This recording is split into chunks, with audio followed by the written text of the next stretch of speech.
SEO is AO. Welcome to the show, Deepak Shukla. Dude, that was amazing. That's your introduction. I'd love you to sing that to me every night. Oh, just before you go to sleep. I think it'd probably wake you up. Absolutely, that's the idea. So somebody tweeted that they had that in their dreams. Really? Yeah, the poor chap. He's going, I dream of that song. Dude, it was perfect for you just for this story. I'm happy to hear that. Yeah, we met last night. Hadn't met you before. This wasn't a planned interview.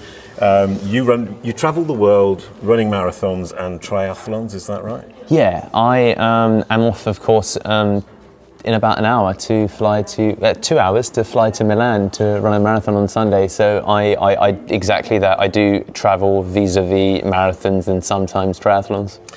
But you go out for a beer the night before. Yeah, unfortunately I do that also, but I can't give up either, seemingly. No, right, okay, no, I get you. I mean, it's like this. I know I'm going to be doing the interviews, but I still have a beer or two the night before, and I wake up with a hangover. Yeah, and then you just muddle through, and you're better by about 10, and you're like, right, I'm good to go. That sounds about right. But I'm sure a marathon is much tougher to get through. Well, I think that it really is just about the things that we enjoy, and marathons are something that I do, and we mentioned this before. You have to enjoy the process. It's the only way to, I think, achieve any level of competency or mastery. Oh yeah, okay. And your company's called Juicy Lemon or something like that? Well, I wish they were juicy. Pearl Lemon. Pearl Lemon, that was it. Why Pearl and Lemon?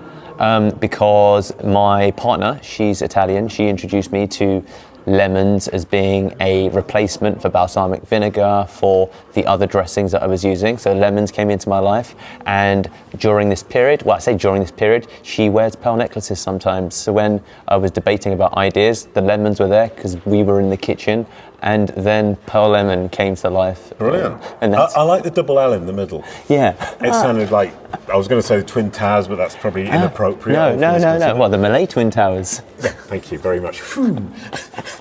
Pearl Lemon, lovely name. Thank you. Wonderful stuff. Now, we're going to talk, you were talking about Know Thy Name, that was what it was Know called. My Name, yeah. Watched your talk, loved it. Terribly interested to the idea of building your own name. I kind of felt embarrassed about doing it. I think that a lot of people do. Oh, go ahead. So I shouldn't. I think that a lot of people do. I think that with a presentation that I gave, I think people will feel that perhaps it's too egotistical, it's too narcissistic. Sorry, no. People. I don't know whether I'm saying yes or no. But you're in agreement with me that people feel embarrassed. Yeah. I think that I was watching the talk and I was thinking, that's a bit egotistical. I can't do that. I was thinking, actually, I do that all the time.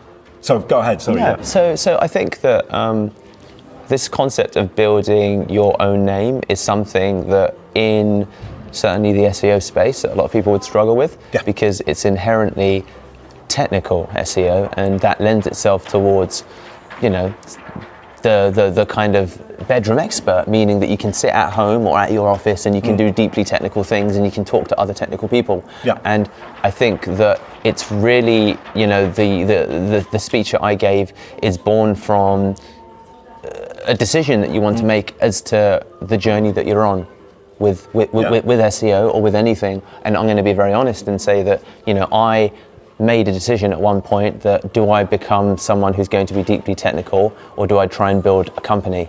And where then should I take and spend my time? And and you were saying spend your time building your own brand and building your brand's brand, as it were. Absolutely. And that we're not spending enough time on that. No, I think so. Obviously, that's a terribly general statement, but we're not.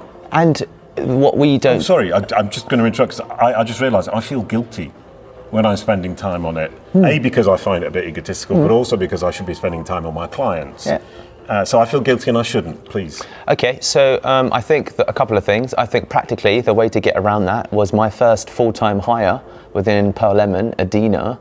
She's an internal brand manager. She works full-time building the brand internally. She does Pearl Lemon. Yeah, and Deepak Shukla. Okay. She does nothing else apart from those two things, and that has proven to be the biggest asset in us growing quite quickly, broadly speaking, over the last even 6 months. Her focus has been on that. So I would like you to say thank you, Adina. Please. Thank you, Adina. Yeah, I forced you into that. She's great. Yeah? She's amazing. She has been the best investment I've ever made, because I also struggle, like yourself, with writing stuff about myself. And when you give it to someone who thinks great things about you, as we all have people like that in our life that think, Jason, you really know your stuff, and you're like, well, it's natural, or to be humble, and the workaround is have someone else do it. Yeah. Okay. Done. Okay, and that can be, if people say, well, I don't have practically the finances to do it, you could get a university intern to produce content about you. The important thing, and Brian Dean speaks about this in some of his interviews, about building backlinko and what is your advice to anyone starting out. He said, just start. The start is inherently always messy, but it's the start that most people struggle with. So I think that that's the practical workaround.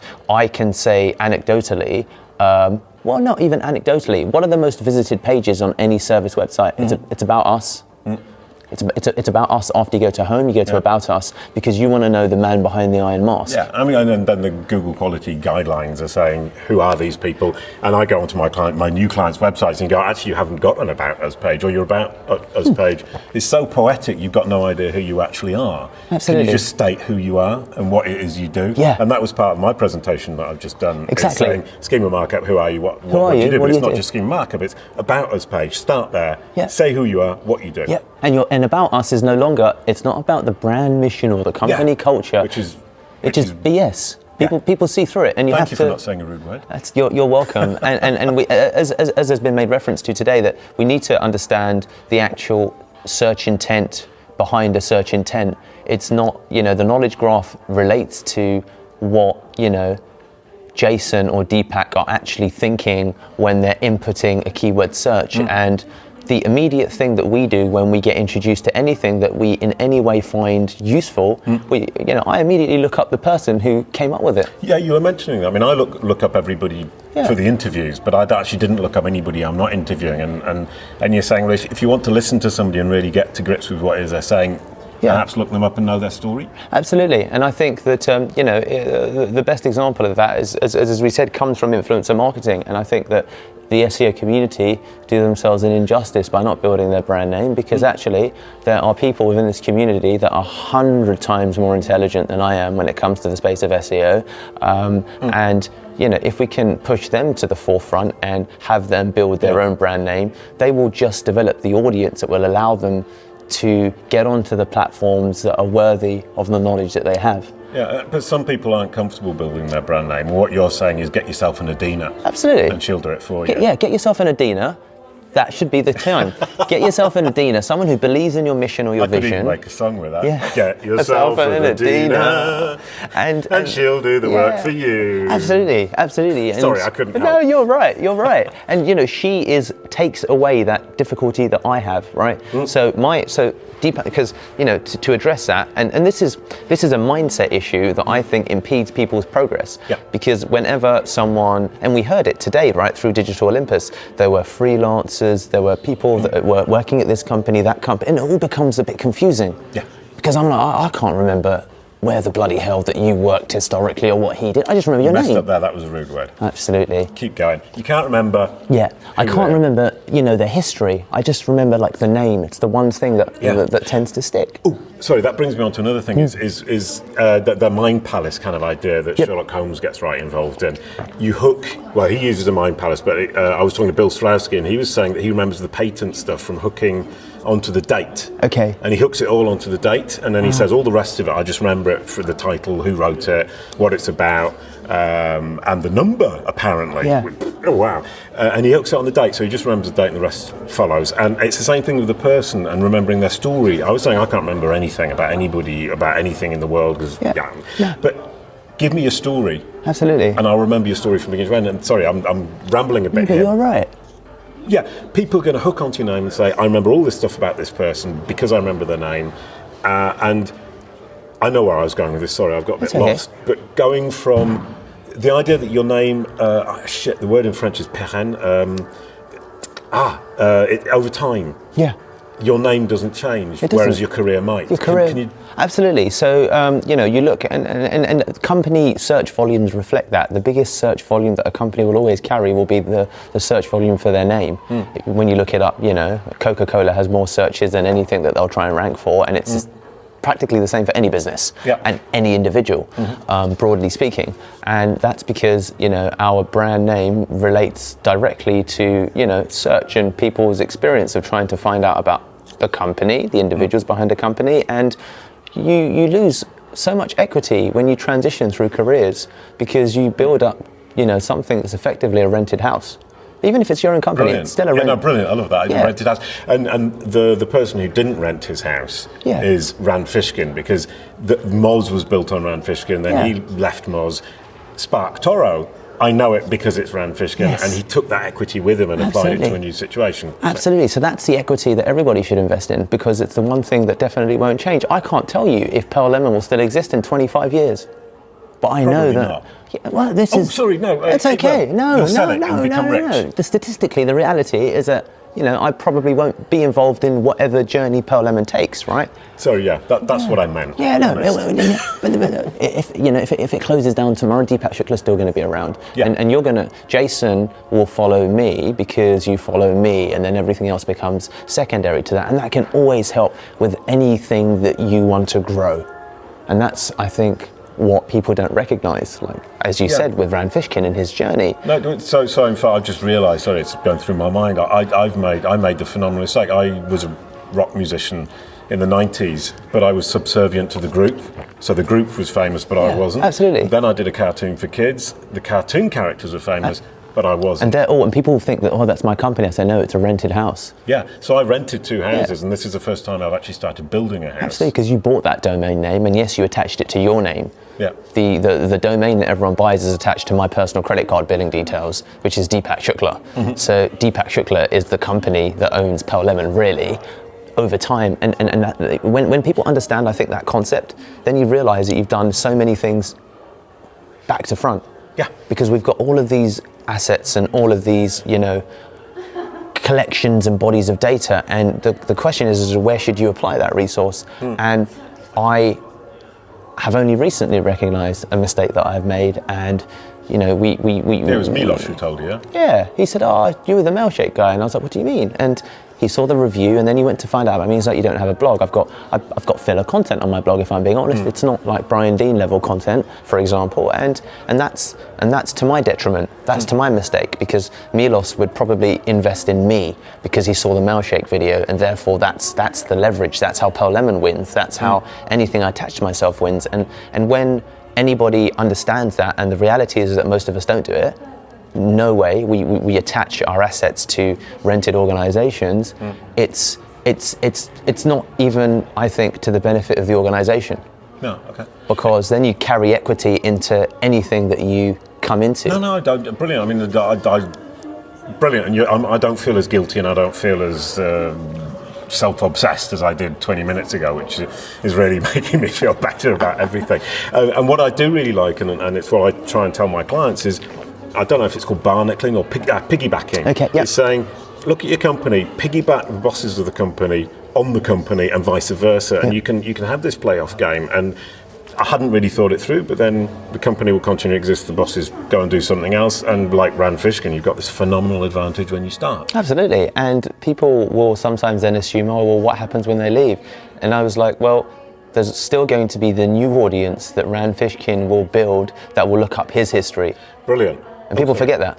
Yeah. No, it's like, well, dude, you had an influencer that was previously part of your company. Unless that influencer just dies, and even if he dies, then he gets even more media. Yeah, I mean, his history is still there. Yeah. And what you're saying is, okay, Rand has left Moz, but Moz can continue to leverage Rand as something that can drive their brand forward. If he builds another, company with $1 billion valuation, is Moz going to benefit? Of course they are. Yeah. Because all the new audiences that he's trying to reach, because he's not doing what Moz does. He's gone on to do different things, and that equals new audience, new leverage, of course, new media, new PR mentions for Moz.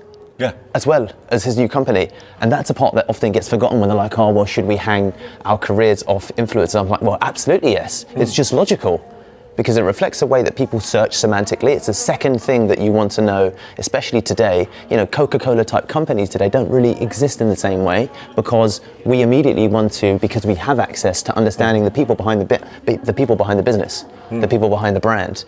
the billion-dollar startups like that, exist today, we'll know who the founders are. We'll look them, we'll Wikipedia, we'll study them, we'll explore, and that is what's so different about the way that companies, I think, should consider how they build today. And you can always get leverage off influencers irrespective of whether they come, they go. Influence is the key. And that really, really hooks very, very, very nicely into the knowledge graph, because that's exactly what the knowledge graph is. And obviously, entities and relationships. And then you're saying, okay, let's piggyback off our relationships. And it's I like to say bigging yourself up. Yeah. And there is no shame in bigging yourself up, as long as you're not bigging yourself up for something you cannot assume. Yeah, absolutely. And I think that's, of course, something that people would.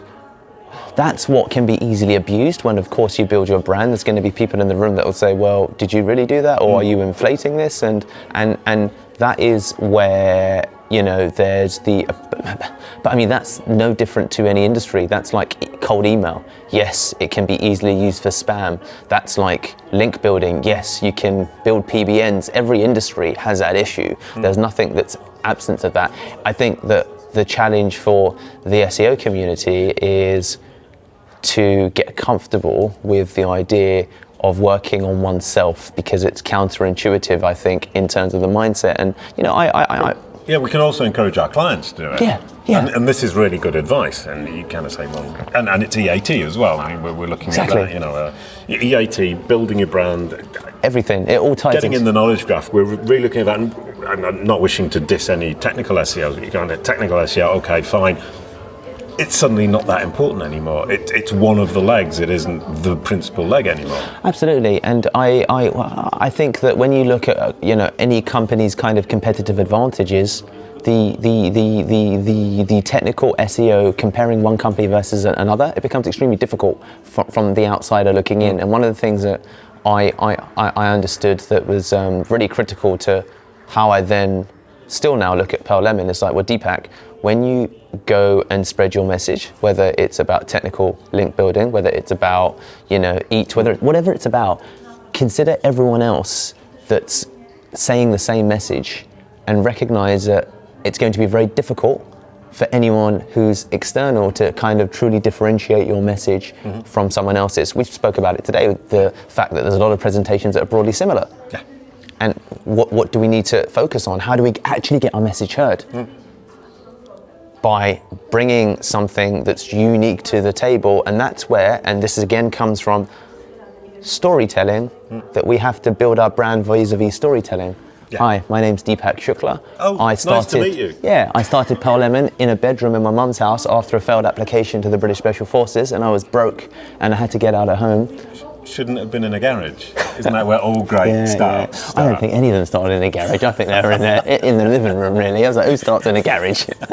No, brilliant. So, and it is having that story and saying this is who I am, and absolutely having a real brand, and not being embarrassed or guilty about it, which is what I'm feeling much better about now. But you just give the actual building component to someone. Get yourself an Adina, as you said, and that's taken care of. Yourself an Adina. I can't remember the rest of the words. Absolutely, but as you spoke the about, melody for that matter. As you spoke about your history with the rock band, the group, and the cartoon, if your name was on an equal pegging with both of those things, it would open up so many doors to anything that you do.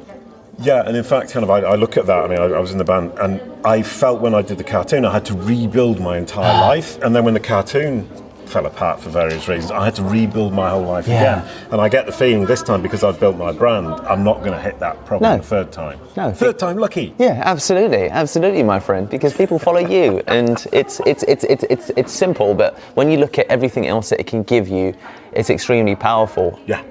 Because of all of the leverage, then you can build links easier because people know your name. Then True. Then Google kind of understands your journey. As you said, with the knowledge graph, it's like, okay, great. You have documented your journey. You have got clear references to what you're trying to build today, as does the company. We understand the connection, and you can bring your pre-existing influence into anything that you build. And then even in 10 years from now, everything you do historically will always benefit from the fact that you've got a big name. Brilliant. So long-term SEO depends on brand building. Absolutely brilliant. SEO is AO. Thank you, Deepak. Amazing. Thank you, Jason. I had so much fun. Thanks, man.